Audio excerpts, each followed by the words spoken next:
আজকে রেজিন দিয়ে আরেকটা আর্ট করব। তার জন্য সব উপকরণগুলোকে প্রথমে রেডি করে নিচ্ছি।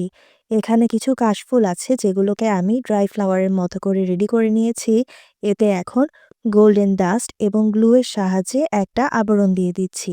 এতে করে খুব সুন্দর একটা শাইনি ইফেক্ট আসবে এবং এগুলোকে তারপর এই কুশনের মধ্যে সুন্দর করে গেঁথে দিচ্ছি যেন সুন্দর করে শুকিয়ে যায়। গ্লু ব্যবহার করায় এগুলোকে আমি ফ্ল্যাট সারফেসে শুকাতে দেইনি, কারণ গ্লুয়ের সাথে ফ্ল্যাট সারফেস লেগে পরে আমার সুন্দর ফিনিশিংটা নষ্ট হয়ে যেতে পারে। এরপর আমি কিছু চন্দ্রমল্লিকা নিয়ে নিয়েছি, এতেও গোল্ডেন ডাস্ট দিয়ে একটু বর্ডার করে নিচ্ছি।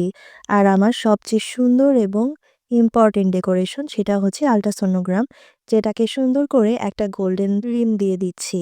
আর এটাও কিন্তু আমি বিয়ের কার্ডের উপরেই করব, তাই বিয়ের কার্ডের যেই সিলটা ছিল সেটাও কিন্তু এখানে ব্যবহার করব। আর্ট করার জন্য যে কত কিছু করা লাগে, এই আল্ট্রাসোনোগ্রামটা আমি দোকানে ডেভেলপ করার জন্য যখন গিয়েছিলাম, তখন ২ দিকের রাস্তাই ছিল একদম কাটা।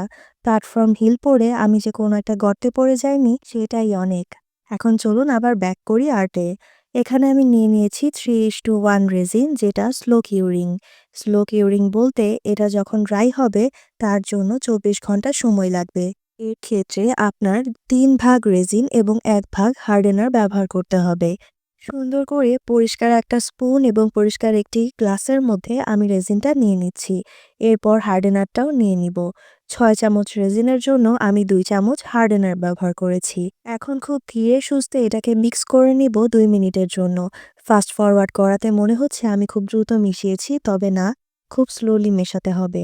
এরপর একে আমি আমার মোল্ডের মধ্যে দিয়ে দিচ্ছি। মোল্ডের জন্য ব্যবহার করছি একটা বিয়ের কার্ড, যেটা কাচের মধ্যে প্রিন্ট করা। তার মধ্যে সুন্দর করে আমি রেজিনের একটা লেয়ার দিয়ে আস্তে আস্তে সবগুলো ডেকোরেশন অ্যাড করে দিব।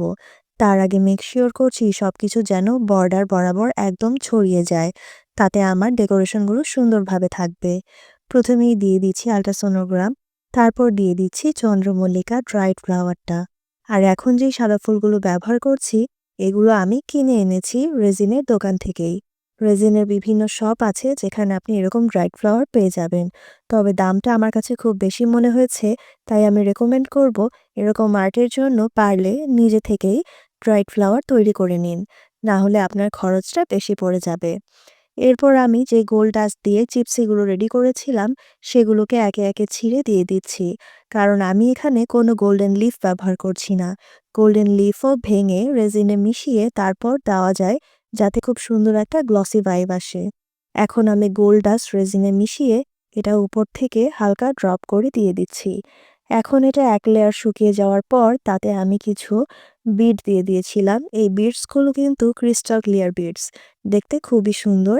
তার উপরে এখন আরেক লেয়ার রেজিন দিয়ে দিচ্ছি। ২৪ ঘন্টা কিউরিং এর পর এই স্কচ টেপটা খুব সহজেই উঠে আসবে। আর মেক শিওর করবেন রেজিন দিয়ে কাজ করার সময় যেন হাতে গ্লাভস থাকে, মুখে মাস্ক থাকে, আর যদি পারেন তাহলে চোখে গগলস পরে নেবেন, কারণ এটা কিন্তু স্বাস্থ্যের জন্য ক্ষতিকর। রিমগুলোকে এখন গোল্ডেন কালার করে দিব, আর ফাইনাল লুক দেখার জন্য দেখতে হবে পার্ট 2।